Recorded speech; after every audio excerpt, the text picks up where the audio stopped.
All right, ladies and gents, welcome to week 9 in CU 101 Culinary Foundations. Chef Matthew and I welcome you to another fine live session. And before we get too far into class, we want to wish each and every one of you a happy Thanksgiving.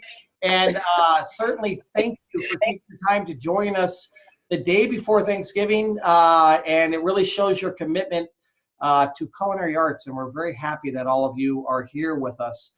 Week 9, everybody. Week 9 out of 12. You guys are rocking the house and we're almost there. How's everybody doing? How's everybody's learning? Yeah, let me see some thumbs up there. Rock and roll, guys. This class, and I've mentioned this, each week has gotten better and better at what you do. And for Chef Matthew and I know Chef Janet as well, when you see students learn and progress, that is what it's all about for us. And it is a blast. I want to take a moment to let Chef Janet say hi to everybody. Hi, Chef Janet. Hi, everybody, and happy Thanksgiving. Thank you for letting me stop by, Chef Matthew and Chef Warren. I appreciate it. I hope you guys have an absolutely awesome Thanksgiving day. Big feast day, right? Lots of food with your friends and your family. Please, if you're traveling, stay safe.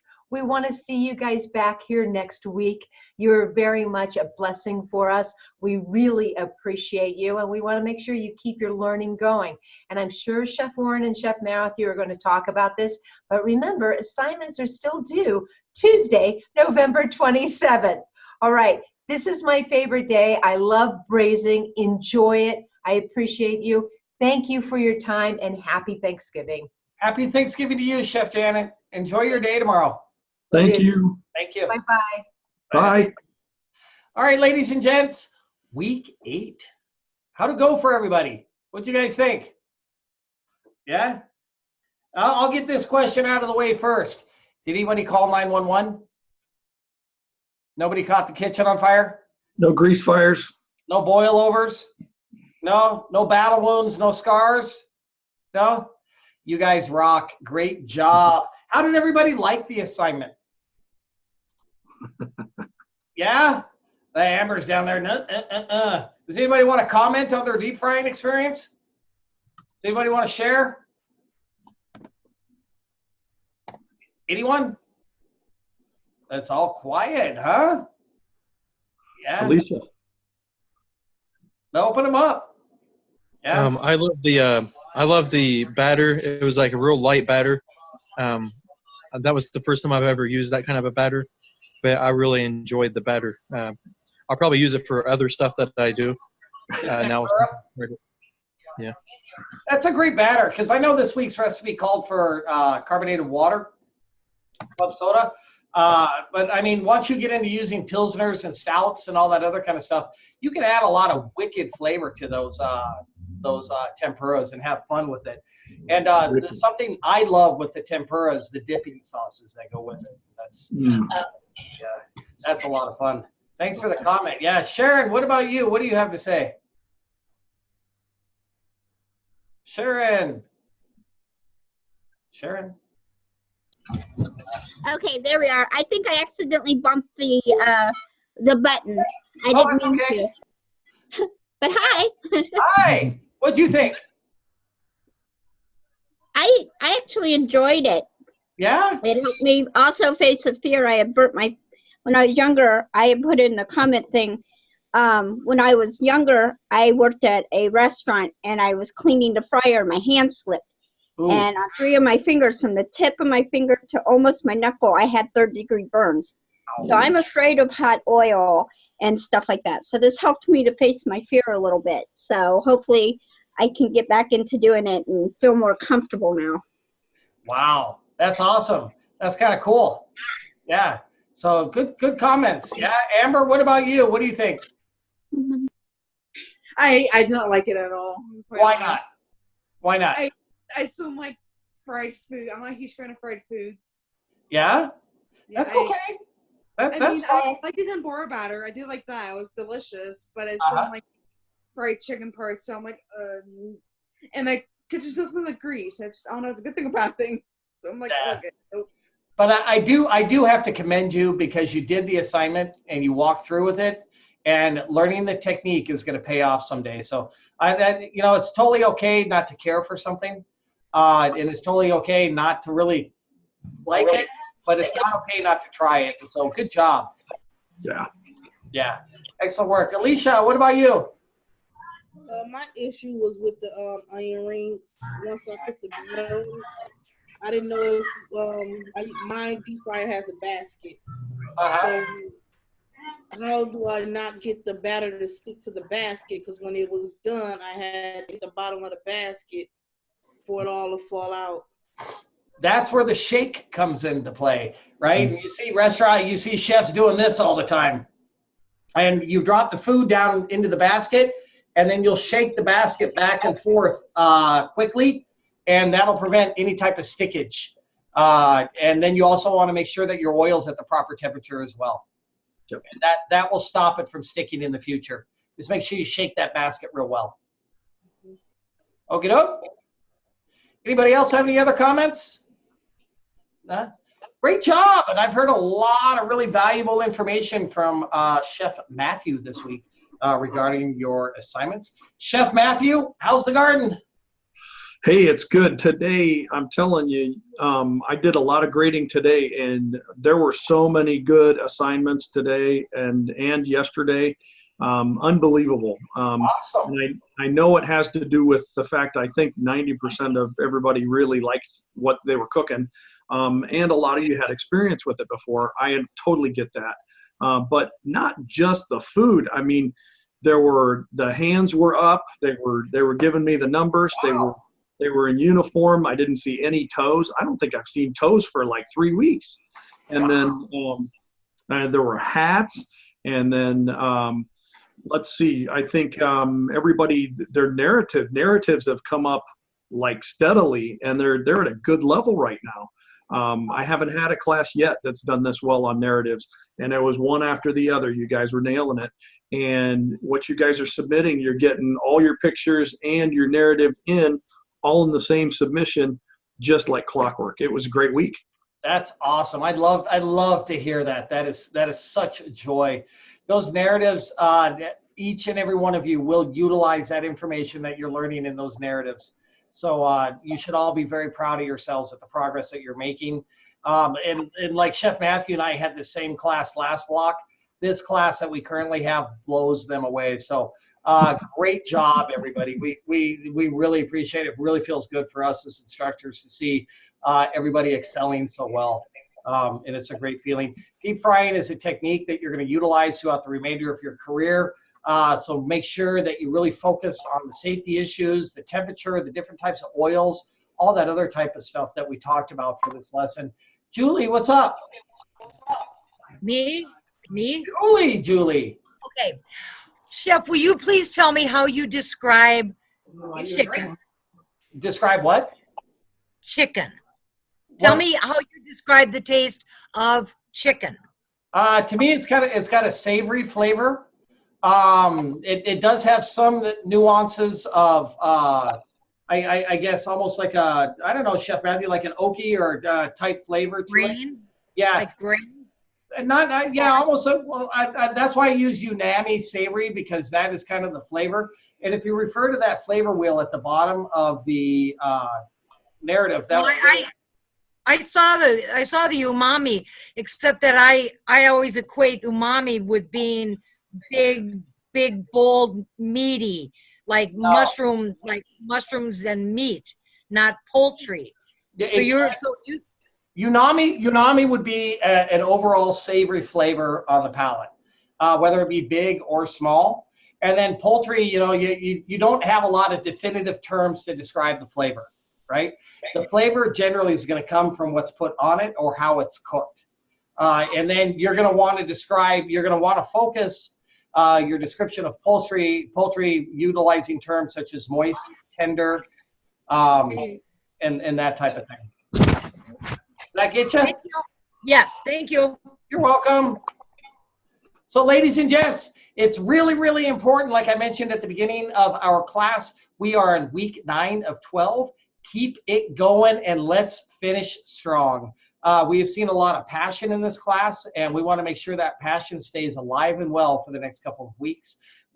Chef Matthew and I are firm believers that all of you can finish strong. If anyone out there is concerned about your grade, or you're not satisfied with your product or progress and you're a little concerned, please feel free to reach out and get a hold of me so we can talk and maybe come up with a potential plan to help you out a little bit. So please feel free to reach out. How's everybody like the knowledge, conversion knowledge checks? Yeah, thumbs up, thumbs up, thumbs up. Jacqueline down there, she got a big thumbs up. Deborah up there, Julie, Amber. Yeah, Courtly, yeah, awesome. Hey, ladies and gents, don't take those lightly. There were a number of people that missed it this last week. Those conversion knowledge checks are money in the bank. And the reason we utilize, and the reason you've been doing them for the past couple of weeks, number one, you're gonna scale recipes. Number one, consistency with recipes generates profit and return customers. So you want to make sure that you really learn that information. Be patient with yourself. That information doesn't come natural. It is a learned technique. So you really have to stick with it and continue to practice it. Week 9, everybody, moving forward. Let's take a look at our class page this week to see where we're at. Does everybody see that? Am I there, Chef Matthew? All right. Week 9, make sure that everybody is watching these little videos produced in Greater Tucson, Arizona in this studio. You don't get a lot of produced video material from here in Tucson, so you might want to watch that. The research materials this week are vital to your success with this assignment.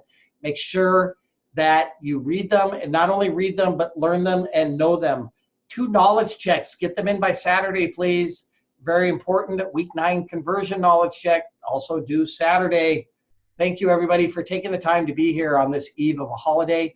We really appreciate it. Chef Matthew and I are excited to see such a big class the night before Thanksgiving. And for those of you that are watching later, thank you very much. And then this week's assignment down here at the bottom of the page is braising. You're going to be braising protein, and you're going to be making a sauce from the liquid. And then we're going to be working with risotto and Karsvichi. And then down here at the very bottom, there's a little bit of risotto help, because that is all about the technique. So very, very important. Make sure you open that up and take a look at it when you get the opportunity.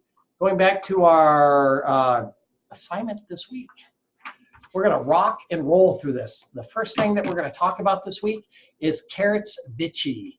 And there's not a lot to get into. You just need to focus on the technique of this recipe. It's a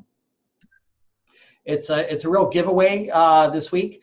You're going to be working with root vegetables. Root vegetables are traditionally vegetables that grow underneath the ground.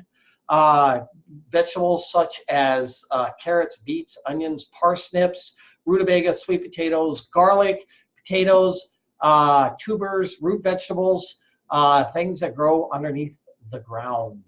For this week, for your Karsvichi, you're going to be starting with the oblique cut. Does everybody remember the oblique cut? Yeah, Chef Matthew, do you want to give a description of the oblique cut that you're going to be looking for in the assignment?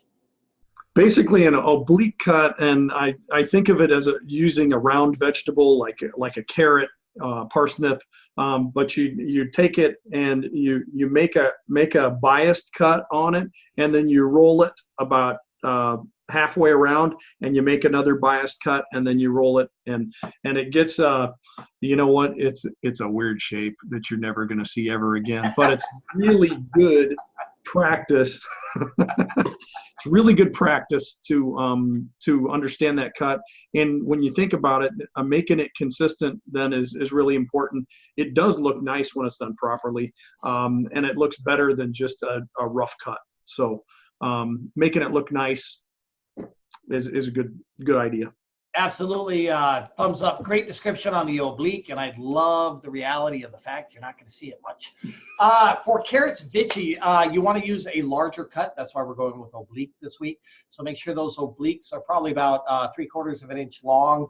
You're going to want to work with the top part of the carrot, which is a lot thicker. So you come out with a much more consistent product. Try to avoid using the tail ends of it where the carrot is real small and thin. It'll overcook by the time that your top parts cook.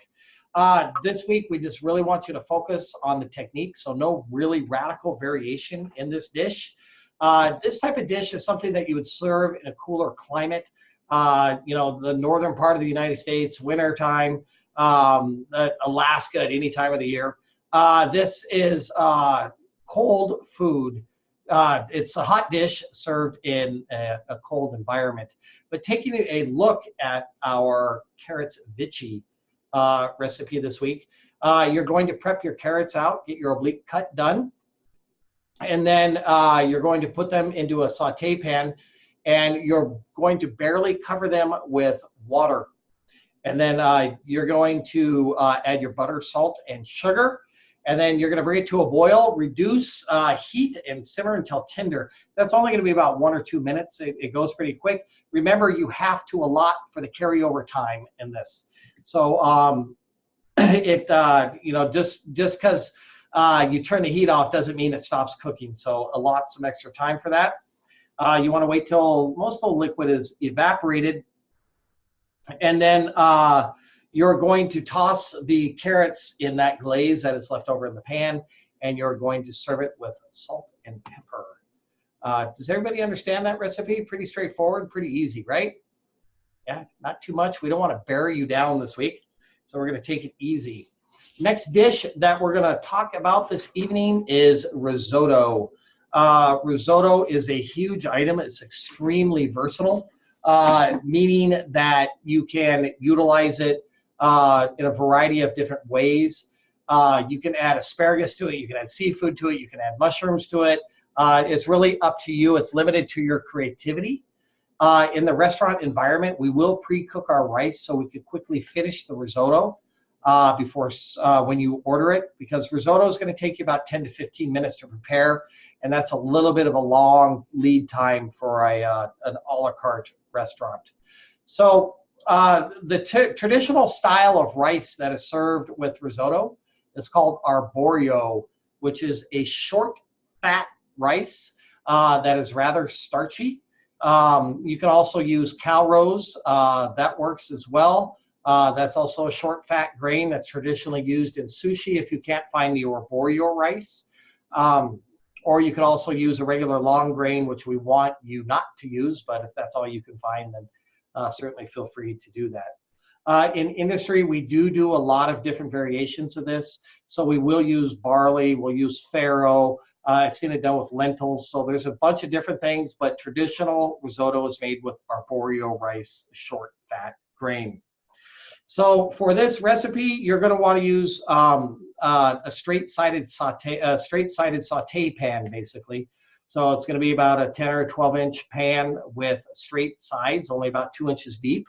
You want to make sure that it has a nice heavy bottom on it, because if it doesn't, you're going to get patches of heat in there from your element, and that arborio is going to stick. So do the best you can to get a fairly thick saute pan on the bottom.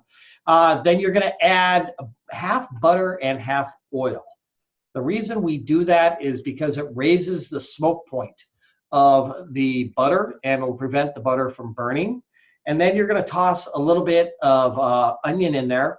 You don't want to brown it for risotto. That's a no-no.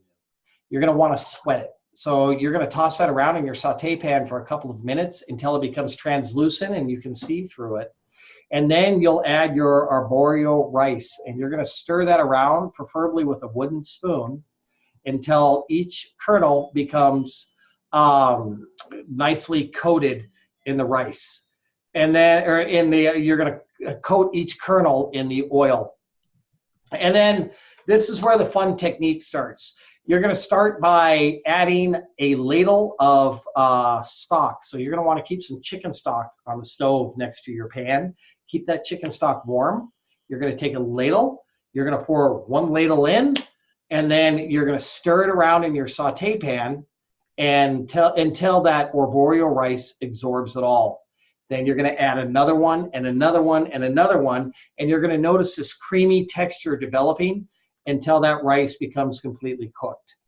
It'll probably take anywhere, like I said, from 10 to 15 minutes. And it's going to look like there's cream in there, but there'll be no cream. It's going to be nice and moist and thick. And then, like I was saying, the versatility in this recipe is incredible. There's a lot of different ways you can use it. Let's take a look at our recipe. Or no, let's take a look at the risotto help. Chef Matthew, do you want to take him through the risotto help real quick? I'm going to put this up on the screen to do the actual stages. Okay. Hey, Chef, can I ask a question about that real quick? Yes. I went to go click on that, and it says something about not being able to enroll in that class or something for the risotto help. Okay. All right. Same here. We got the same error message. It said that the link wasn't open. Try to do it now. It should open up. If it doesn't open up, send me a message, and I'll make sure that I reload the link. Okay. Yeah. Heard you. Thank you. Yeah, you're welcome. Sorry about that mistake, but I can run them through here real quick. This is actually long grain rice that's in the pan. You'll notice how long and skinny these grains are. The arborio rice is much shorter and fatter. This is an example. This rice has been coated, and it looks like they've added the first stock. Yeah. Did you share your screen? Oops, sorry. That's all right. It's after 3 classes, you get fried. Okay. All right. So the screen's up now, right? Yes. Okay. Yes.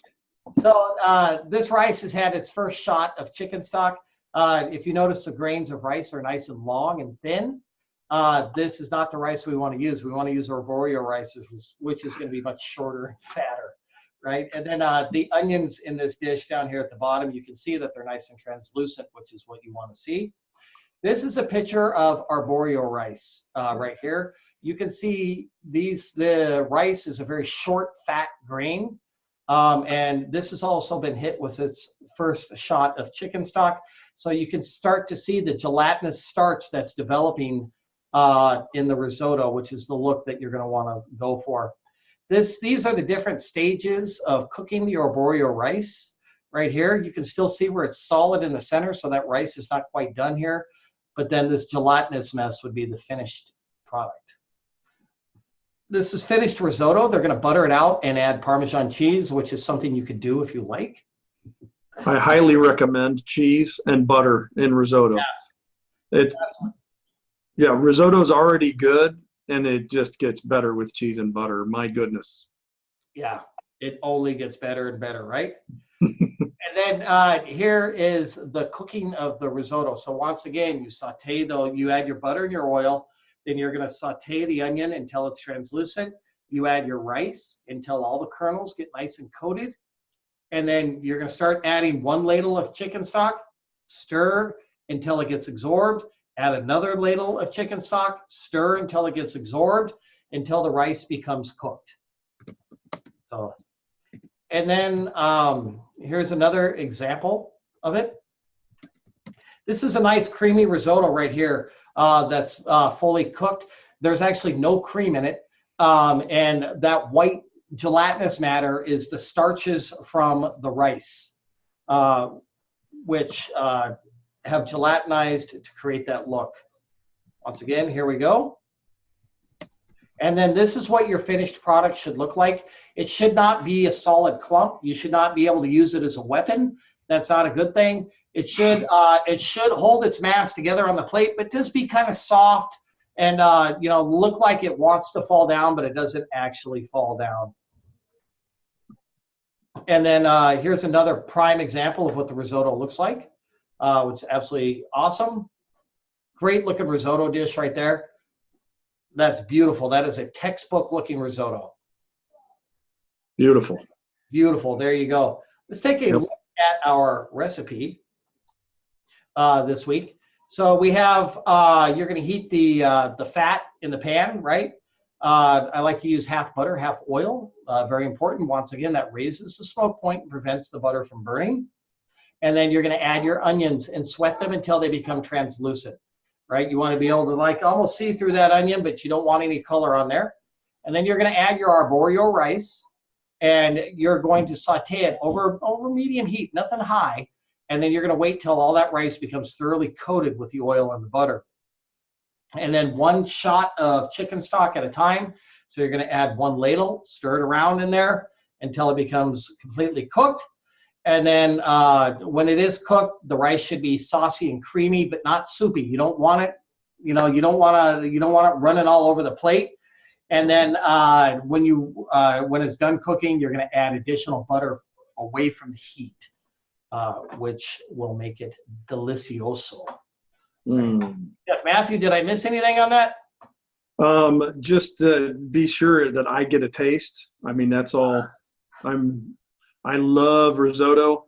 To me, risotto is the ancient version of, like, before they decided to start putting macaroni in with cheese, it was risotto with cheese, and then somebody invented pasta, and then macaroni and cheese took over. But so yeah, if there wasn't mac and cheese, it would be risotto for me. Oh yeah, I'm a huge risotto fan. Huge. How many people out there are familiar? Or no, let's answer Jeffrey's question before we move on to the next subject here. Chef Jeffrey, what's up? Yeah. So in the recipe, it said 1 ounce of stock. We're going to need a lot more than 1 ounce of stock. Let me look back at that recipe real quick. That might be a typo. At least I hope it's a typo. Yeah. Yeah. I mean, I've done. Yeah, I could tell you. This recipe, once again, it's off 1 line, right? So it's actually going to be 1 quart of stock. Okay. Half a pound of arborio rice. Thank you for catching that, though. It's typeset off 1. Yeah. Okay. Yeah. Good eye. So it's actually a quart of stock, everyone. So make sure that you don't add 1 ounce, because it's going to look. I've done my share of risotto, and yeah. Yeah. And if I can say one thing, that's a quart of stock, and that's if you use it properly. If you have the heat up too high, you're going to evaporate more stock than is going to absorb into the rice. And that's one of those careful balance things you need to get, that the temperature or the flame under the rice needs to be at a very low, gentle simmer.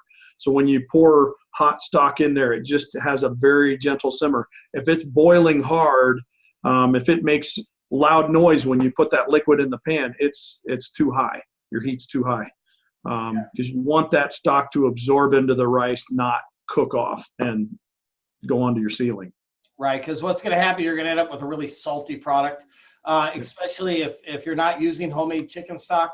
If that stock reduces, it's going to get real strong. Make sure you taste it before you season it as well. With the risotto. Risotto is a dish of technique, and it's not something that can be easily mass produced. A good risotto is worth $1 million. Jeffrey was down there saying he's made it a bunch of times, and so you could probably identify a really good risotto versus something that somebody just threw together. So really, really focus on the technique. Jeffrey, did you have another question? Yeah, I never thought about this. I wanted to get your thoughts. We're going to have a bunch of turkey carcasses after Thanksgiving. I mean, have you done a stock? I've never done a turkey stock. I wonder what's your recommendation? Same as a chicken? Absolutely. I have a turkey carcass in my refrigerator right next to me, as a matter of fact, that we're going to be making stock out of. That turkey still has a good amount of cartilage on it. Still has a lot of flavor and minerals, vitamins, and collagen that's in the bones. So absolutely, yeah. Okay. You're not going to get that nice thick body that you normally do because the turkey's been cooked, but you're still going to get a lot of good flavor that really works well in soups and broths. Okay. Yeah, cooked bones. You do have to be careful not to overcook or over recook.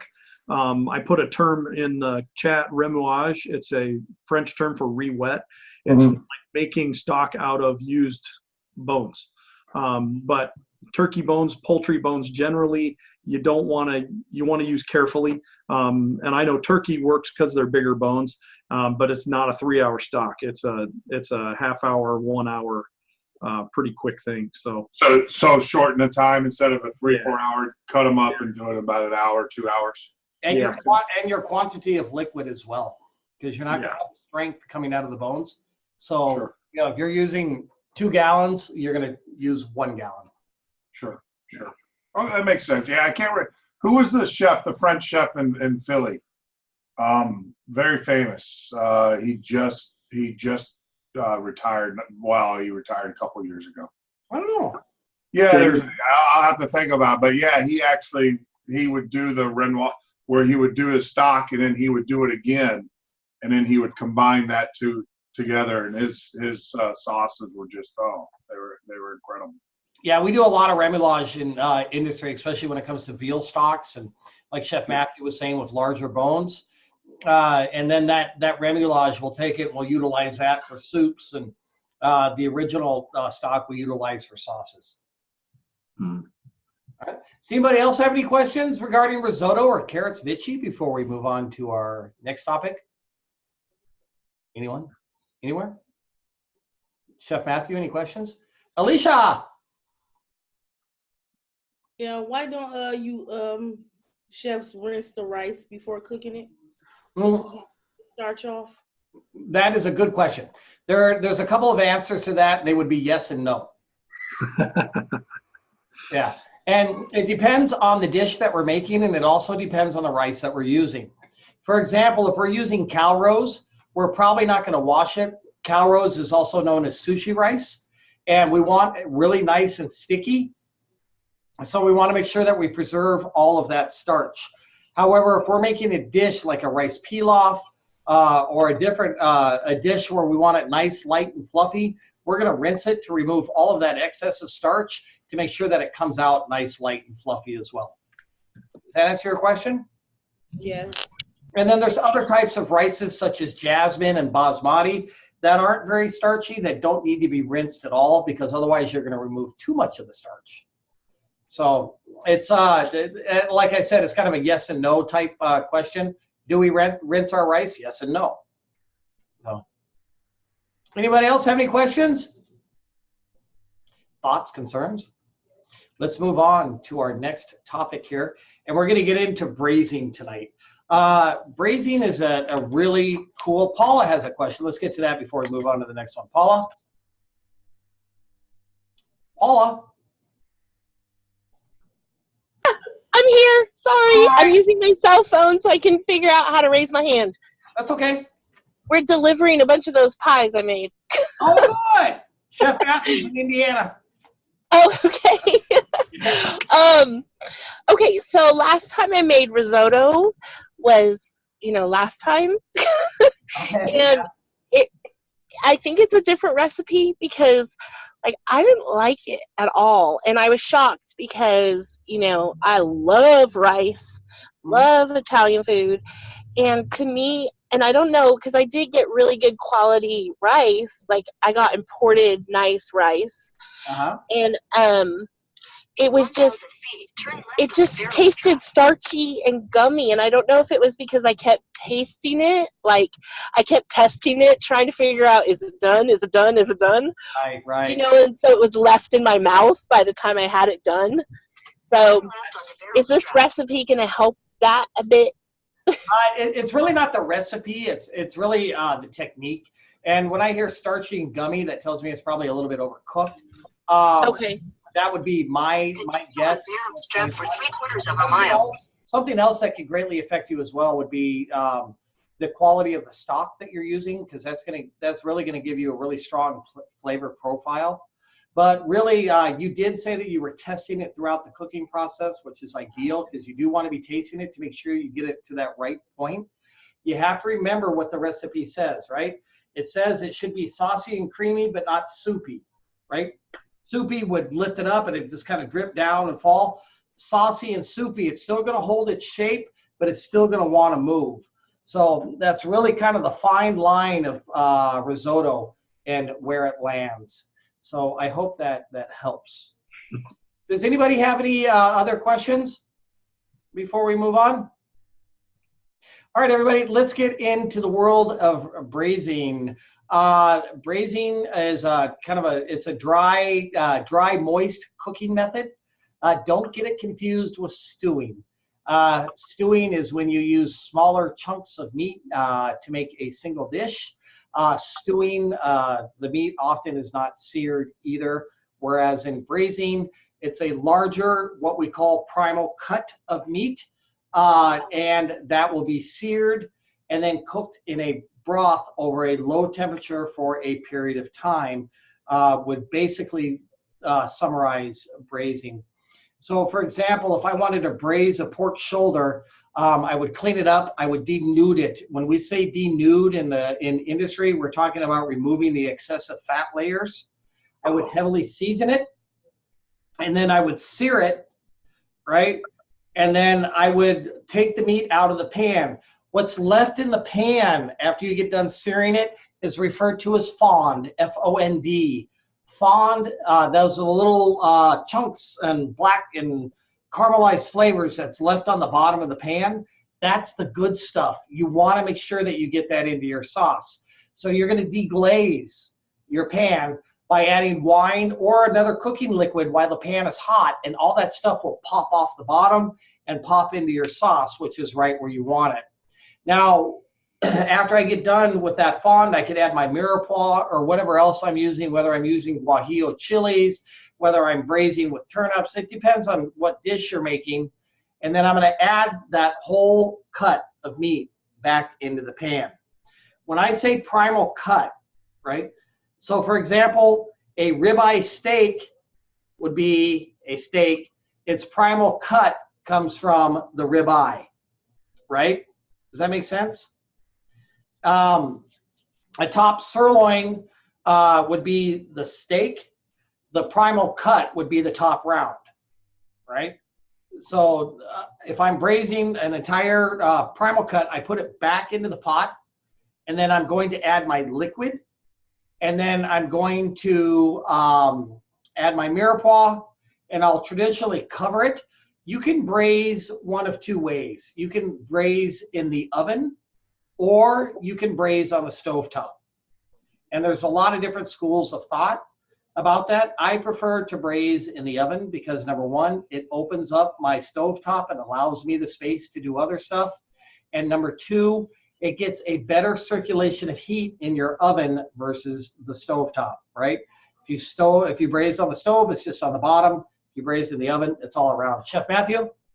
Yeah, great description, Chef. And what I want you to get from that, one of the big things I want you to get from that is that is a procedure, step by step, that you would repeat with any protein. So Chef used the example of pork shoulder. You could do that with beef. You could do that with chicken legs. You could do that with rabbit legs. I mean, whatever you want. First you brown that meat, then you deglaze to get the fond off the bottom of the pan, then you add mirepoix, then you add stock or beer or whatever your base liquid is, even tomato juice. I mean, so just think about that process. Think of it as a process, and you're going to repeat that so many times throughout your career. So many times, making soup, making sauce. You're basically, the great thing about braising and why I love it so much is the flavor that's developed in there, and you're basically cooking that protein in what is going to become the sauce. Two things I'm wild about: braising and sauce. Yeah. And what do you do with the extra liquid, right? So we take that liquid, once that protein is cooked, we'll gently remove it from the pan. We'll set it to the side, and we'll reduce that broth down into a sauce, right? And then that sauce will serve over the entree or over that primal cut of meat as the sauce for that item. And it's absolutely delicious, and it's making me hungry while we're talking about it. Oh, yeah. Don't get confused with fish. A lot of people, refer to like braised fish, and it's really not. It's a sauteed fish that's been poached. because the technique is slightly different. So try not to get those too confused. Poultry and other white meats such as pork, you're going to want to brown a little bit less. They don't require as much as red meats do. Red meats need a good hard sear, especially to sear that exterior to prevent too much moisture from escaping during the cooking process. And then that low, slow heat is going to force all those proteins in silver skin to break down and become extremely tender by the time it's get done. If you try to rush your braised item, it ain't going to happen. Quit. Just don't do it. You can't do it, Captain. You can't do it, man. You're done. Because what's going to happen, if you braise at a very high heat, it's going to dry that meat out and force it to become almost like beef jerky. I don't know if anybody's ever had like dry roast beef before. Yeah, Lauren's down there. Yeah, it's braising at high temperatures forces that to happen. So you always want to braise at a very, very low temperature. When I braise, it's generally right around 225 degrees, depending on the size of the meat. So we keep it good. So make sure, the real key thing here is that sauce that's generated, like Chef Matthew was talking about. When we braise, we denude the meat, right? We remove the silver skin, we remove anything else on there. And then traditionally, we'll season quite heavily before we sear. And we sear. After we've seared, we remove that protein from the pan, and then we're going to deglaze and get all that fond up off the bottom of the pan. And that's where the good stuff is, man. That's the gold. That's the end of the rainbow. That's what you want, right? And then you're going to put that piece of meat back into your saute pan or your braising pan, and then go to town. You want to braise in a heavier, thicker pot that's going to transmit the heat evenly. If it's too thin, you'll get hot spots and you'll force it to burn in certain areas. Let's take a look at our recipe this week and see how this, oh, that's a big recipe.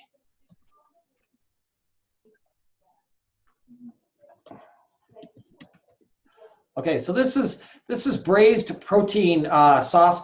In this particular exercise that we're going to do for this week, we are going to have smaller chunks of meat versus larger primal cuts, which is perfectly fine. Beef chunk. So you're gonna cube your beef, and then bacon lardons. Who knows what lardons are? Yeah. Okay. So I'm going to give you guys a brief description of lardons. Okay. Traditionally, what we'll do in industry is we take a pork belly and we'll cook that off. We'll sear it, scar it, roast it, or braise it. Once the pork belly is cooked, we will cut it into about a 1/4 inch slice, and then we cut each 1/4 inch slice into 1/4 inch pieces, right? So basically you have like a matchstick, a little bit thicker, larger than that matchstick, and that's called a bacon lardon, okay? In this exercise, we can take slices of bacon, try to get thick bacon at the store if at all possible, and then you're gonna wanna cut that into about 1/4 inch, 1/2 inch pieces. And you can use that. Pork belly is where we get bacon from, by the way, if, for those of you that don't know. And then going back to the recipe, you're going to render your lardons in a large oven-safe sauce pot. Porcelain or enamel is a great pot, La Creuset, if anybody has any of those floating around in their house. Those are great cookware to work with. So you're gonna render the bacon. When they say render the bacon, you're gonna saute it over a lower heat, and you're trying to remove the liquid and extract the fat. Okay, you're not trying to blowtorch the bacon. You're not trying to make it crispy. You're trying to remove the moisture, right? The heat is gonna force the moisture in the bacon to evaporate, and it's gonna leave behind the fat, which is what you want. And then after that, you're gonna season your beef cubes pretty heavily with salt and pepper. Be fairly generous. Black pepper is what you want to use. And then you're going to add that to your pot. Big mistake a lot of people make. If you add all of your meat at one time to this dish, you're going to force that pot to get cold, and then you're going to force the meat to sweat, and that's going to excrete all the moisture. So you want to keep your pot hot, and add small portions of meat at a time. Get it browned, get that pot hot, add more meat. Get it browned, get it hot. So you have to be very, very conscientious of that. Be very, very careful. You're going to remove the beef at this point in time, set that aside, and then leave the fat in the pot, and then you're going to add your onion, and you're going to just slightly brown it, sweat it, brown it, not really, don't caramelize it a lot. And then with that fat that's left over in the pot, you're going to add flour and make a roux. So we remember the portions or the ratio for roux, right? It's a 50-50 ratio, 1-to-1 ratio. So if it's 2 ounces of fat, you're going to add 2 ounces of flour by weight. After you make your roux, you're going to add your tomato puree and stock, and then you're going to let that come to a boil. Make sure you stir it thoroughly to get all the lumps out, and make sure it's nice and smooth. And then you're going to cover it with a lid, and then boom, into the oven once you have your meat back in there. And that's going to braise for about an hour, hour and a half. Depends on the size of your meat and the type of cut. Certain cuts of meat will braise very quickly that are tender. A tenderloin braises extremely fast, whereas a top round or a chuck roast could be up to 2 or 3 hours. Remove from oven, and then you're going to take the beef out of the pot, set that to the side, and then you're going to reduce that sauce down until it becomes nice and thick and flavorful. Be tasting it all along the way. Make sure you're stirring it as well. Don't turn it on and go outside and hang out. You got to sit there and you got to take care of it. And then in a small saute pan for this recipe, you're going to saute some mushrooms and onions and your extra bacon lardons. And then you're going to serve that with your beef over egg noodles. Did I get everything there, Chef Matthew?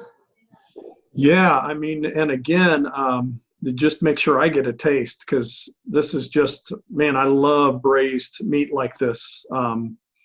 There's so many variations you can do too, and you know, we could talk for hours on that. But that's a really solid basic recipe. So yeah, that's come out fantastic. Cool. Let's get to our questions here. Chef Jeff, what's going on, man? So you're saying about 250, which is fine. I was thinking that anyways. But what should our target temp be for the beef or for the chicken?